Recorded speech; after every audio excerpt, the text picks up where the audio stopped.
నీ జీవితంలోనికి యేసు ప్రభుని నువ్వు ఆహ్వానిస్తే ఖాళీ అయిపోయిన నీ బాణలన్నీ మళ్ళీ సమృద్ధితో నింపబడతాయి. అయిపోయిందిరా బాబు నా బతుకో, మొత్తం ఖాళీ అయిపోయింది, ఖర్చు అయిపోయింది అనుకుంటే అవి మొత్తం మళ్ళా నింపబడతాయి. మళ్ళా క్రొత్తగా మొదలు పెట్టొచ్చు నువ్వు. అవునా కాదా?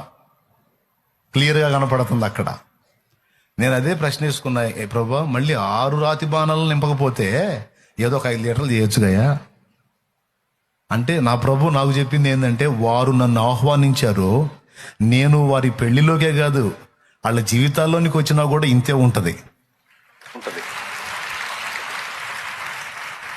అయిపోయింది, అంత శూన్యం అయిపోయింది, అంత దరిద్రం అయిపోయింది, అంత దిగజారిపోయింది, అంత అంధకారం అయిపోయింది, మొత్తం ఖాళీ అయిపోయింది అనుకున్న బ్రతుకుల్లోనికి యేసయ్య వస్తే